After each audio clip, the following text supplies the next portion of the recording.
केजरीवाल जी बार बार press conference करके ये कहते थे कि हम इन कंपनियों को बदल देंगे, डिस्कॉम्स जो है उनको बदल देंगे इसलिए कि ये चोर कंपनियां हैं, चोरी करती हैं, घोटाला करती हैं और इनको हम बदलेंगे। लेकिन आज ऐसी कौन सी मजबूरी है और ऐसी कौन सी मजबूरी थी केजरीवाल जी कि आज इनके साथ ही आप साठगांठ करके वही जिसके बारे में आप कहते थे कि चोरी को रोकेंगे, आज खुद चोरी कर रहे हैं। मैं आपके सामने तथ्य रखूंगा कि आखिर वो कौन सी मजबूरी थी जो आज उनको चोरी करने पे मजबूर कर रही है और मुखौटा पहन के कुछ और ही लोगों को गुमराह करते रहते हैं।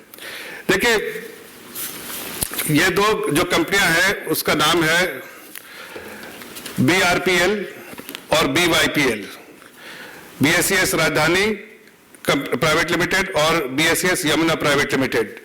ये दोनों कंपनियों में 51% अनिल अंबानी जी का शेयर है और 49% जो है वो शेयर जो है वो दिल्ली गवर्नमेंट का है। दिल्ली गवर्नमेंट का 21,250 करोड़ रुपया बकाया था जो इन दो कंपनियों को देना था। मैं ये भी कहना चाहता हूं, तीसरा डिस्कॉम जो है टाटा का था, वो उसने पूरा बकाया जो है दिल्ली गवर्नमेंट का पूरा किया, एक पाई भी उधार नहीं है, कोई बकाया नहीं है। लेकिन ये अनिल अंबानी जी के जो ग्रुप की कंपनी थी उनमें दोनों कंपनियों ने भारी जो है आउटस्टैंडिंग रहा, वो 21,250 करोड़ रुपए का आउटस्टैंडिंग रहा। लेकिन देखिए साठगांठ यहां पर जो आपके सामने रख रहा हूं कि पहली बात तो उन्होंने क्या किया कि वहां के जितने भी बोर्ड में रहते थे, इन कंपनियों के बोर्ड में 49% चूंकि दिल्ली गवर्नमेंट है इसलिए वो अपने रिप्रेजेंटेटिव को बोर्ड में डालती थी। और वो बोर्ड में कौन रहते थे?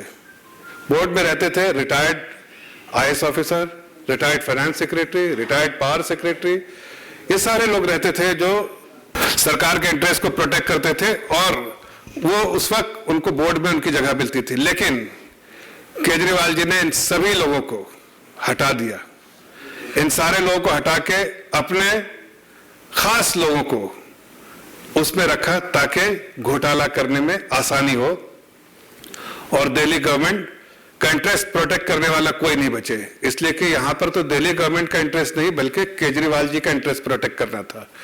इसलिए इन सब कंपनियों में उन्होंने नए जो डायरेक्टर लगाए, उसमें से सबसे ज्यादा जो बड़ा घोटाला करने में जो रोल प्ले किया है वो जैस्मिन शाह, आपके जो है केजरीवाल जी के करीबी जैस्मिन शाह, ND गुप्ता, उमेश त्यागी और JS देशवाल, ये सारे नॉमिनी है दिल्ली गवर्नमेंट के। लेकिन दिल्ली गवर्नमेंट के नहीं, केजरीवाल जी के ही नॉमिनी है, इसलिए कि दिल्ली गवर्नमेंट का तो इंटरेस्ट इन्होंने प्रोटेक्ट किया नहीं, इन्होंने केजरीवाल जी के घोटाले को करने का नापाक कारनामा जो अंजाम देने का काम किया।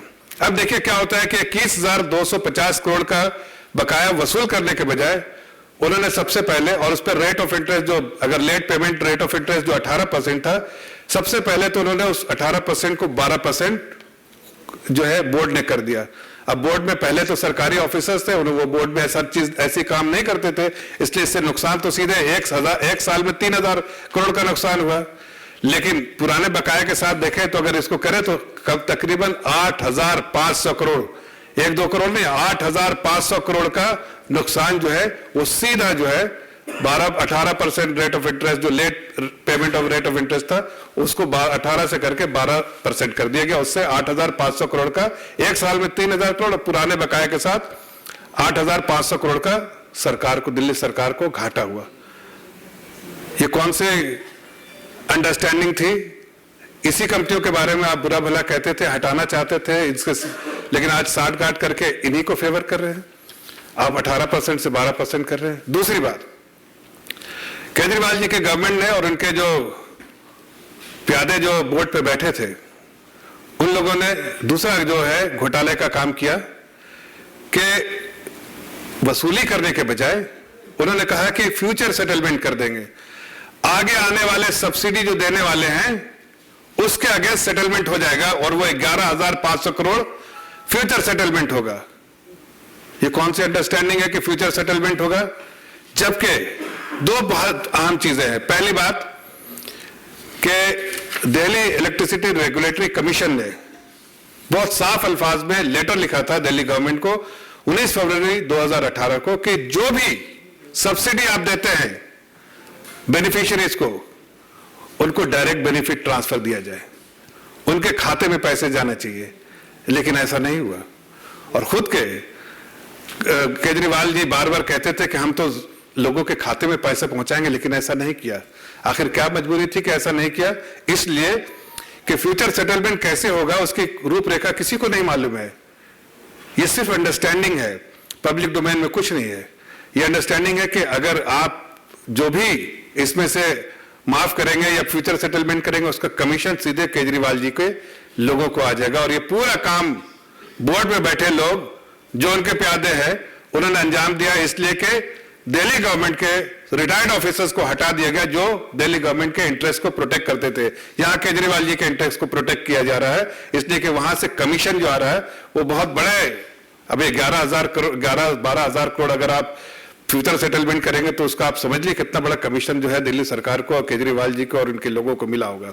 दूसरी बात, कहने वाली बात है कि केजरीवाल जी ने अपने ही कैबिनेट के डिसीजन को जो 2016 में लिया था, खुद के केजरीवाल जी के गवर्नमेंट के डिसीजन को, दिल्ली गवर्नमेंट के डिसीजन को परे रखा, इग्नोर किया। और जबकि उस कैबिनेट का डिसीजन था कि हर साल ऑडिट किया जाएगा इस डिस्कॉम्स का, हर साल इसकी ऑडिट की जाएगी ताकि कोई घोटाला ना हो इसमें। लेकिन आपको बताना चाहता हूं कि एक साल में भी घोटाला, एक बार भी जो है उसने इसका ऑडिट नहीं किया। और कारण यह है कि अगर ऑडिट करते तो पता चल जाता कि कितने बेनिफिशियरीज को मिला, कितने लोग को पैसा दिया गया, सब्सिडी दी गई। ये सारी चीजें जो है वो किसी को नहीं मालूम है, ना पब्लिक डोमेन में मालूम है, ना सरकार को मालूम है, खाली केजरीवाल जी को मालूम है।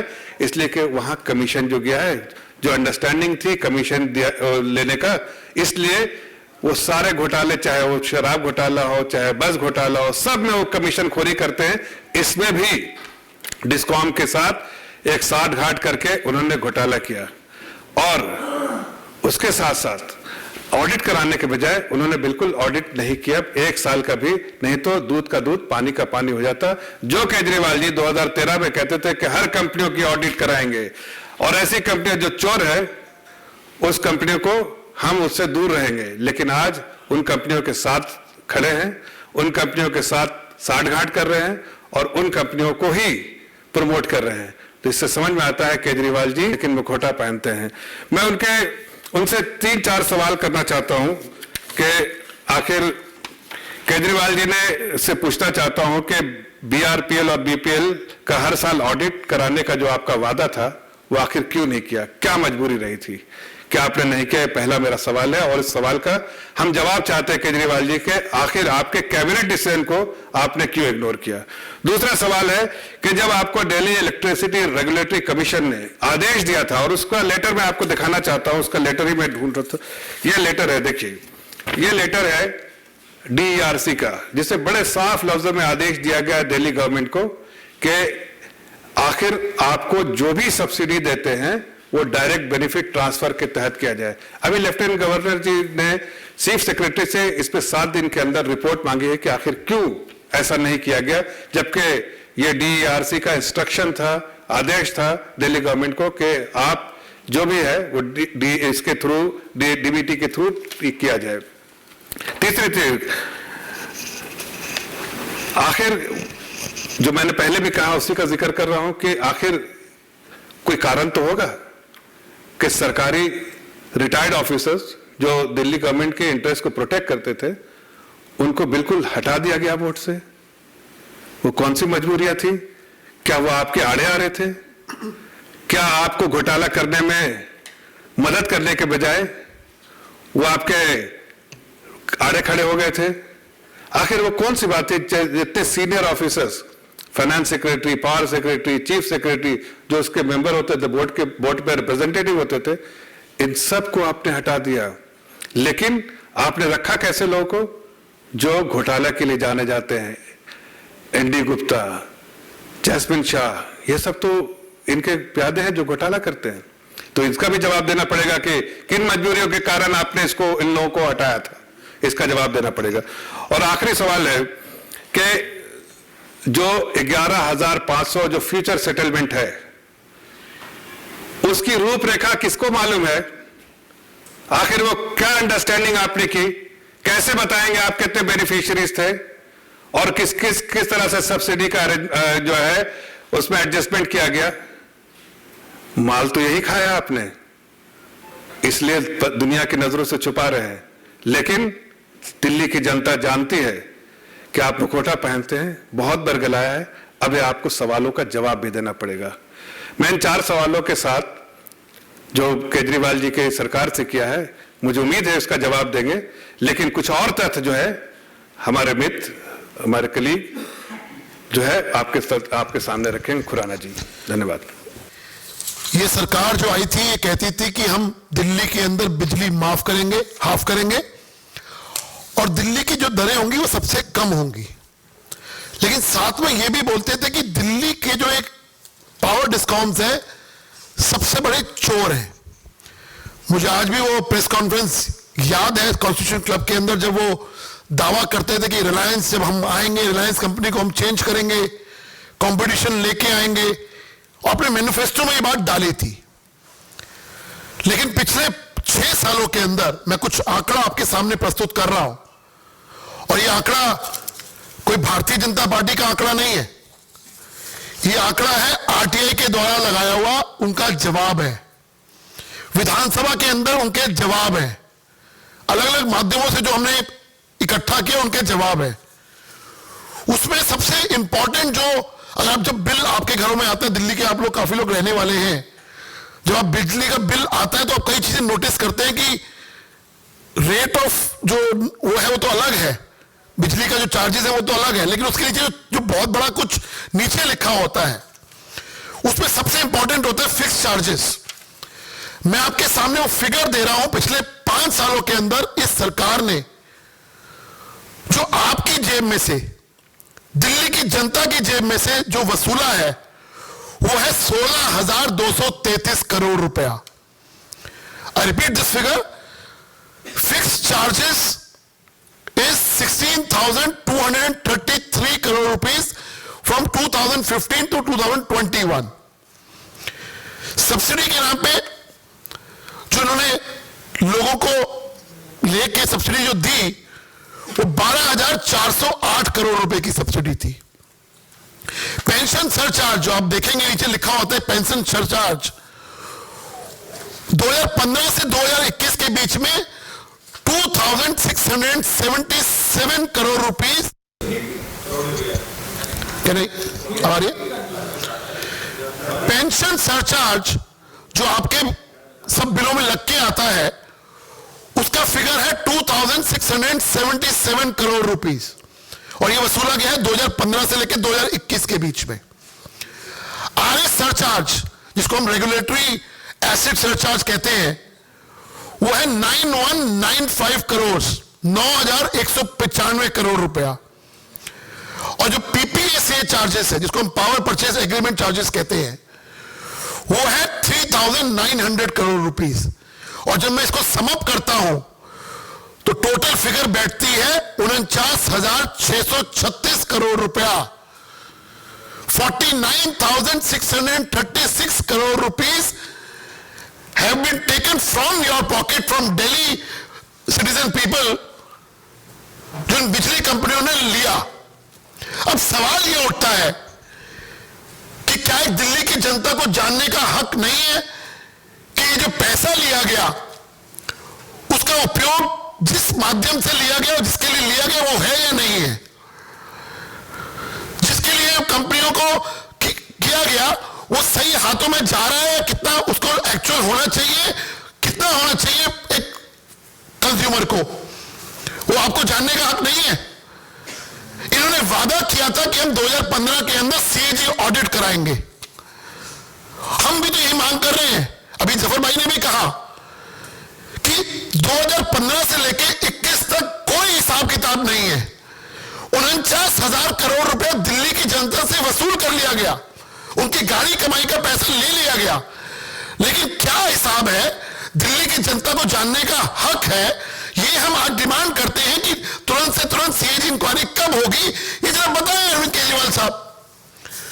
और दूसरा, अभी जैसे जफर भाई ने बिल्कुल ठीक कहा 2018 का ऑर्डर आ गया, और जिस प्रकार नरेंद्र मोदी जी हर स्कीम को डायरेक्ट बेनिफिट ट्रांसफर करते हैं, ऐसा क्या कारण है कि आप ये जो चीजें दे रहे हैं, सब्सिडी दे रहे हैं, जनता के नाम पे सब्सिडी कहते हैं कि हम सब्सिडी दे के हम फ्री बिजली दे रहे हैं, हाफ बिजली दे रहे हैं, वो डायरेक्ट कस्टमर के अकाउंट में क्यों नहीं पहुंचती? आज ये सवाल पूछा जा रहा है।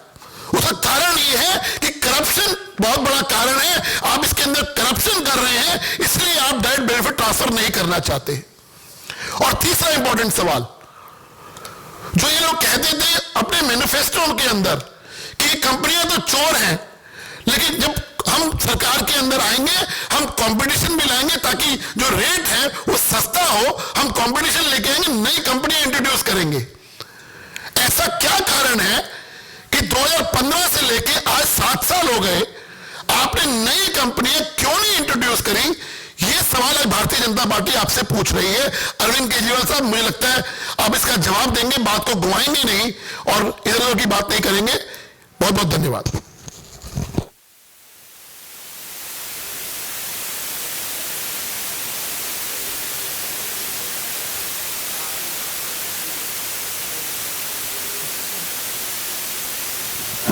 जवाब नहीं आ रहा है। देखिए, जैसा मैंने कहा कि एलजी साहब ने चीफ सेक्रेटरी को लिखा है कि आखिर कौन सी मजबूरी रही होगी जिसके कारण कैबिनेट डिसीजन को भी इग्नोर किया उन्होंने, जो उन्होंने पब्लिक डोमेन में आके कहा था, बार बार प्रेस कॉन्फ्रेंस करके कहा था, उसको भी इग्नोर किया।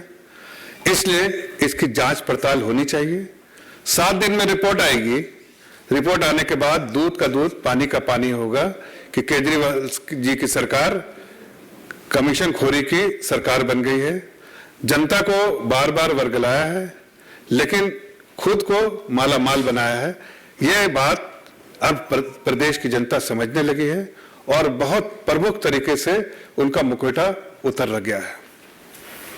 और कोई क्वेश्चन है तो बताएं। लेकिन 48,000 करोड़ बता रहे हैं, उसमें तो 11,700 करोड़ तो वो बिल का चार्जेस है। मैंने आपको अलग अलग फिगर दी, मैं आपको अलग से दे दूंगा। टोटल 49,000 में फिर आपकी फिगर ठीक कर दूं, 49,636 करोड़ रुपए, 48,000 नहीं है, 1,600 करोड़ का फर्क मत डालिए। 11,000 उसमें बिल का चार्जेस, वो सब्सिडी अलग है। धन्यवाद। नकाब होने के बावजूद भी सलाखों के पीछे नहीं। देखिए, सलाखों के पीछे काम करना जो है वो कोर्ट का होता है, लेकिन कोई डेट तो नहीं दिया था ना। ये प्रक्रिया होती है, जो गलत काम करेगा उसको कानूनन लॉ ऑफ द लैंड के हिसाब से हर को उसको दंडित किया जाता है और किया जाएगा। लेकिन कोई, मुझे नहीं लगता कि मुझे कोई डेट या उन्होंने कोई डेट दिया होगा। हर वो गलत काम करने वाले को सरकार नहीं बल्कि जो कानून दंडित करता है उनको भी किया जाएगा। धन्यवाद।